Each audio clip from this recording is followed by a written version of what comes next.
Them Jags gonna jag. What's up, YouTube? Your boy back once again with another sport topic. And today we're gonna talk some football. Houston Texans football. The Houston Texans and QB Money Mills go into Jacksonville and sweep the number one overall pick, the Jacksonville Jaguars, for the 2021 season. David Culley and QB Money Mills go on and sweep the Jacksonville Jaguars. Let's talk about it. Let's break down. But before we get into that, like I've been telling you on the last couple of videos, the goal of the year is to reach 5K. We need to reach 5K subscribers. If we reach 5K subscribers, I got something special planned for y'all. But we got to get to 5K to be a part of it. You don't want to miss it. You want to be a part of this. But to be a part of it, we got to get to 5K first. So I need y'all to like, share, subscribe, send it to your homeboy, your homegirl, your kinfolk down the street, your kinfolk next door, your co-workers at work, anybody that's in the good sports talk. Share, put them on games so we can reach the 5K subscribers. Also, something very exciting for y'all as well. Hit them links in the description below. Look in the description box.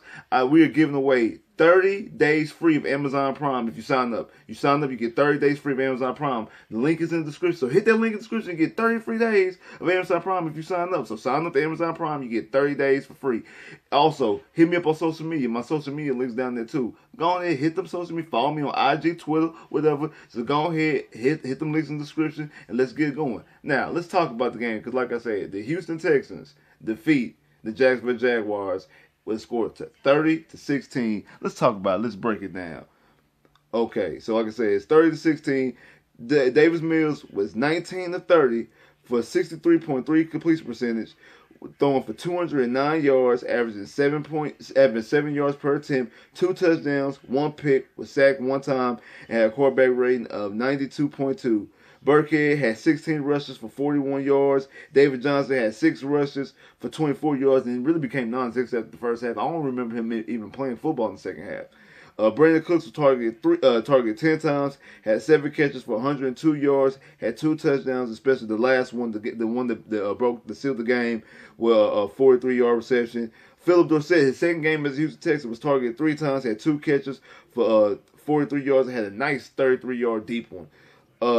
Jordan Akins was targeted 3 times, had 2 catches for 24 yards. Nico was targeted 4 times, had 2 catches for 14 yards. Chris Conley was targeted 4 times, had 2 catches for 12 yards. And then also, what really broke the game open, in my personal opinion, was Tremon Smith had a kick return touchdown for 98 yards. The first kick return touchdown since 2009. We haven't had a kick return touchdown since 2009. I think it was Jacoby Jones against the Oakland Raiders, if I'm not mistaken. But that's the last time that we had a kickoff return for a touchdown, and that one happened at NRG. This one was on the road, but he also had another one that he had like a 24-yard one. So he had 2 kickoff returns for average of 60 yards per attempt, with a 98-yard and a touchdown for total yards of 121. The reason why I bring that up, I think he has a good chance of being AFC Special Teams Player of the Week. I think he's in the run. It's between him. I know the Bengals kicker had a whole bunch of kicks, but I believe that Tremon Smith ended up being the AFC Special Teams Player of the Week. Give the Texans something good this year. Well, at least we get a Player of the Week.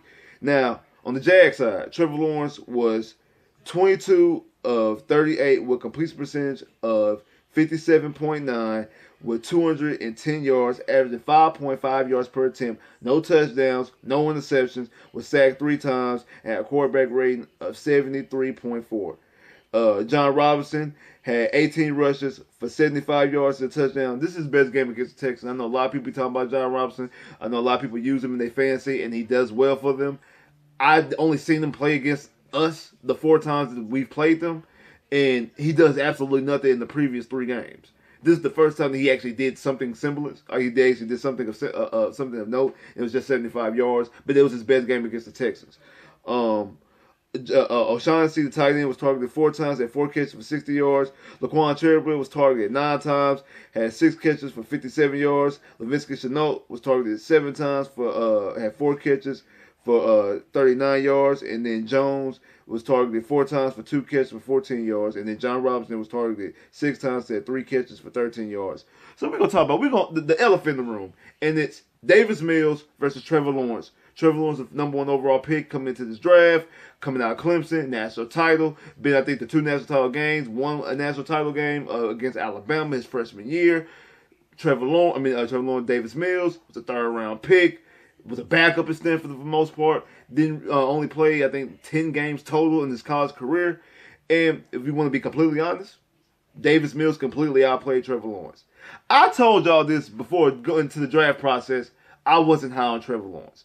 And I've seen Trevor Lawrence twice against the Houston Texans. Seen them once in person when they came to NRG to open the season. I was at the game. And then seeing them against seeing them against the Texans in this game here. And I don't see it.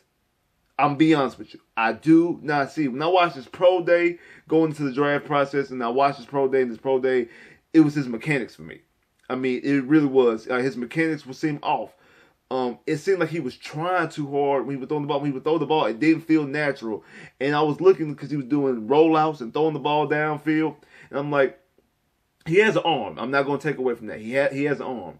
And when he did regular dropbacks, his mechanics looked well. It's when he was rolling out and getting out the pocket and things like that and on the move, I didn't like the way his mechanics looked when the ball came off his hand. Like I said, it didn't look natural. And I'm like, if it doesn't look well here, imagine it against an actual defense when he got corners and safeties. He got to read the defense and react. And then he has 350-pound plus men coming at him full speed trying to bring him to the ground.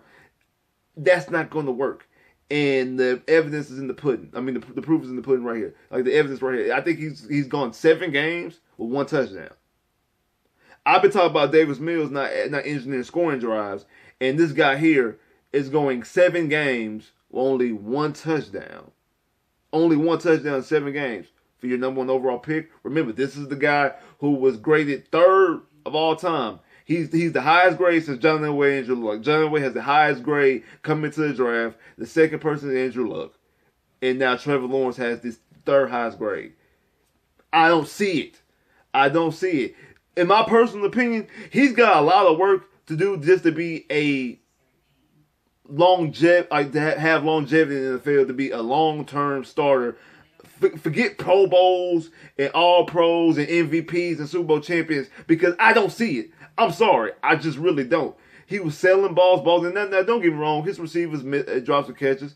I mean, Laquan Treadwell, it was a 3rd down that he should have had. They hit him right in the hands, and he tried to catch with one hand like he's D-Hop. I know he made a living that in Ole Miss when he was in school.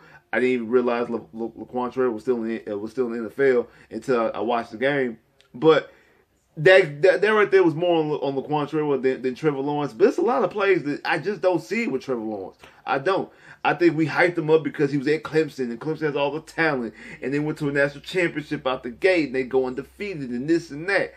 And I've been trying to tell y'all, Clemson plays in the ACC, probably the weakest Power 5 in college football. I know a lot of people talk about the Big 12. I think the Big 12 is more talented.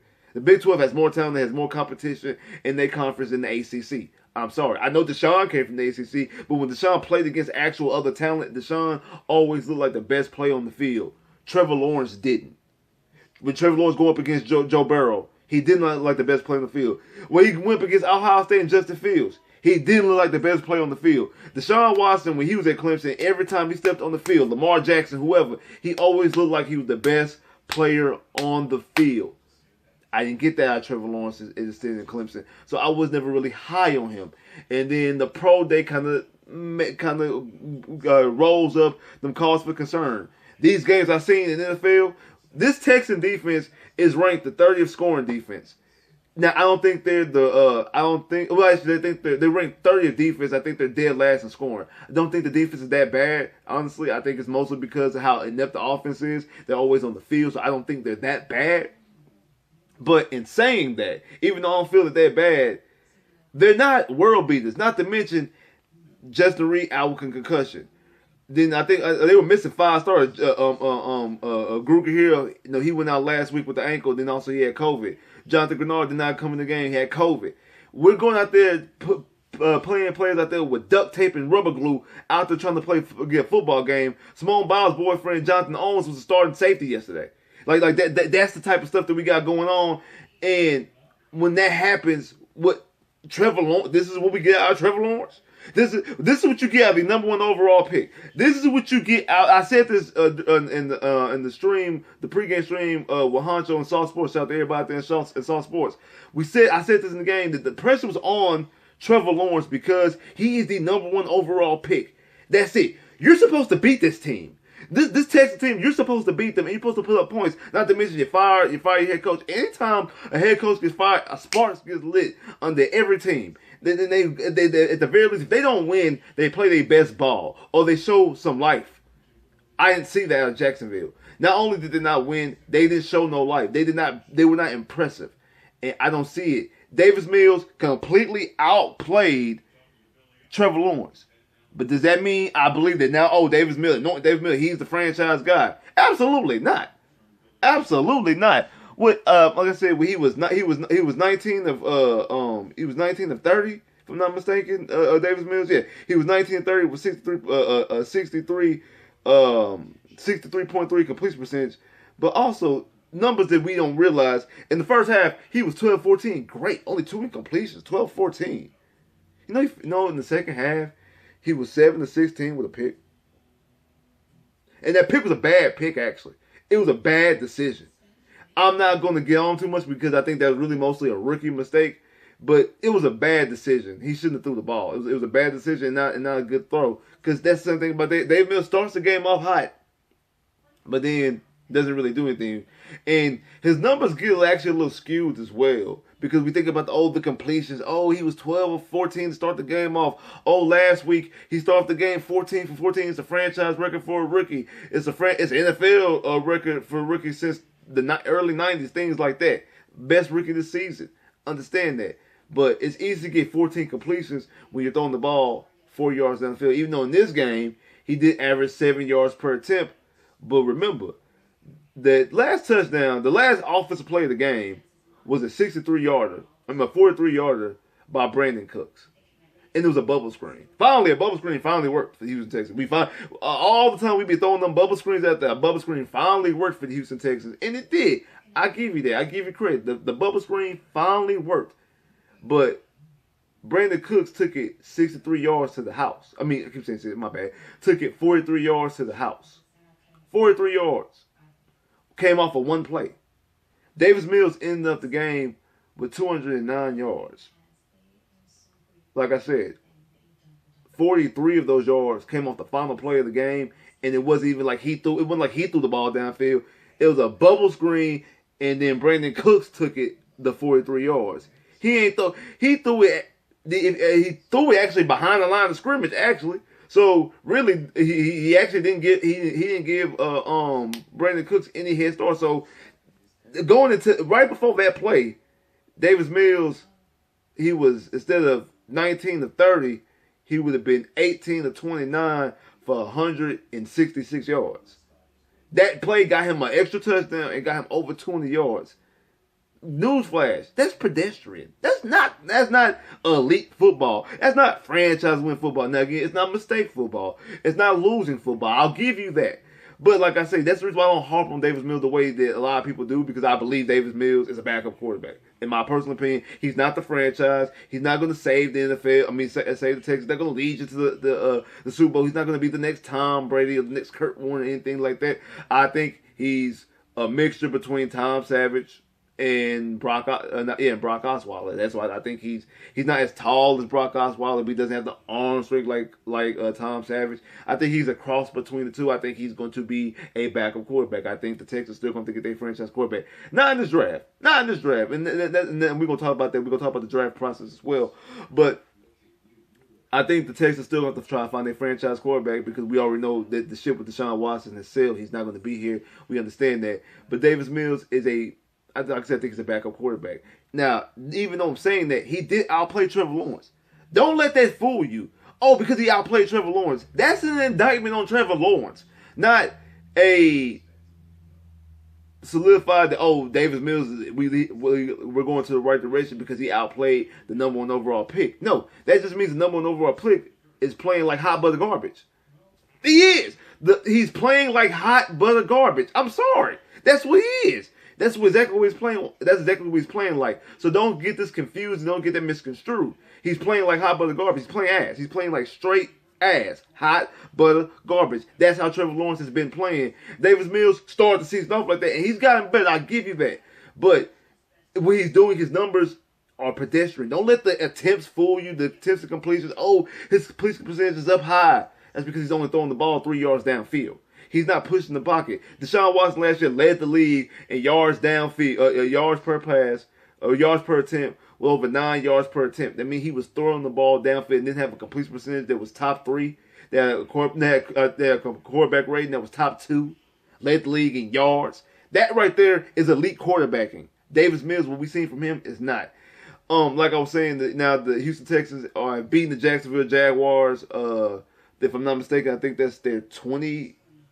They're 27-13 all time with 8 straight wins. The last time we lost was in 2017.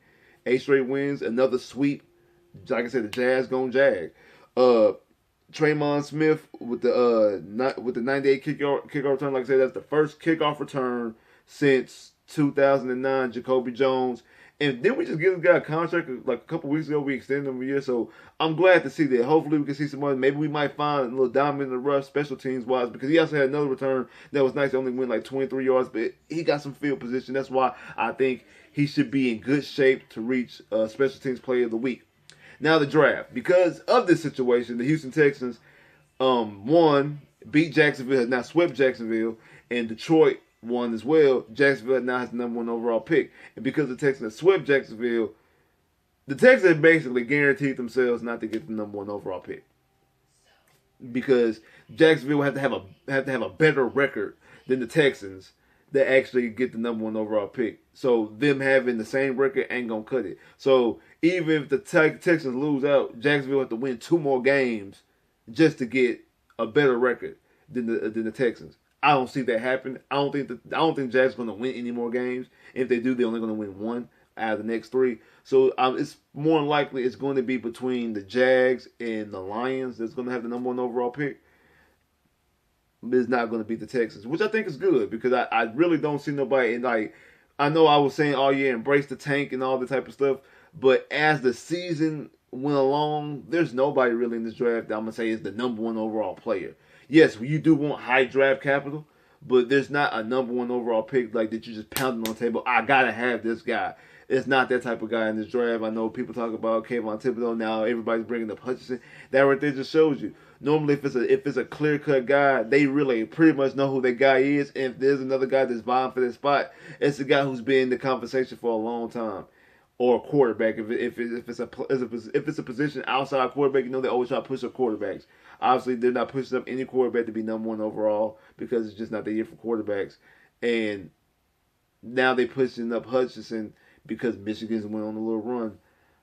I don't know. I'm not going to sit up and say who's better at Hutchinson and Kayvon Thibodeau. I'm going to have to do more research. I'm going to do a mock draft video. I'm going to do a complete mock draft video, not just a Texans mock draft video. I'm going to do a complete first round mock draft video pretty soon. Wait till the season ends. Cause I want the draft order to be set before I do it, because I want to just keep on making. So I want to make sure the draft order is set when I do that. But like I said, as of right now, the Jags have the number 1 overall pick, and I think they're going to stay there, or at the very least 2, which means the Texans more likely are going to be either the second pick, which is alongside as that as well, but they're more likely going to stay at 3rd. I don't really see them getting down to 4th, because they would need to win 2 more games, because the Jets are right now at 4th. They would need to win 2 games, and the Jets lose out, which is not out of the realm of possibility. But the Texans have the Chargers, the 49ers, and the Titans. I don't see the Texans winning 2 more games in that span. Well, actually, they only got to win 1 more game, because them and the Jets both have 3 wins, so never mind, take that back. They just need to win 1 more game, and the Jets lose out. We'll see. So actually, as I think about it, that 4th pick is actually obtainable. There is a shot for them to reach that fourth pick, which that 3rd and 4th range I think is probably a little bit more better for the Texans, because I don't think they'll be piggybacked or pressured to get a Kayvon Thibodeau or Aiden Hutchinson, because that's what everybody's saying. That's what the mass is saying. They're the number 1 overall player, whatever. I think it's other players in this draft that better suits the Texans and what the Texans should do and what they need to do. And actually what they want to do, quite frankly. But we're going to talk about that during the draft video. Like I said, the Texans defeat the Jacksonville Jaguars 30-16. Trevor Lawrence, the number 1 overall pick, got outplayed by the 3rd round rookie quarterback, Money Davis Mills. But even saying that, Davis Mills, if you really look at this game, played very pedestrian. The one thing I will give Davis Mills in this game is two things actually. The pass to Philip Dorsett probably was his best throw of the season, and also he actually engineered scoring drives. I mean, we got a lot of field goals. I think Fairbairn kicked 3 field goals if I'm not mistaken. If I'm not mistaken, Fairbairn was he was 3 for 3. He was 3 for 3. So you engineered those 3 scoring drives, then the 2 touchdowns. So you engineered 5 scoring drives in today's game throughout the actual game, even though, like I said, one of the scoring drives above a screen, whatever. But they actually engineered scoring drives, especially that last play of the going in the halftime, that sequence right there. Like, so they actually engineered scoring drives. That's a plus, and he also got his first career win. That's a plus. I will give Davis Mills credit. Like I said, I say he outplayed Trevor Lawrence, but I don't think that he's the guy. And the defense played well against him. It was one pass in a bad pass in the end zone that Lonnie Johnson had. I believe that's Lonnie Johnson's best play of his career. To be honest, that was the best play he's had. I know he's had interceptions, things like that. That was a good play. That was a good pass deflection. I think that was a good pass deflection that showed his length and his strength in that pass deflection. We need more of that.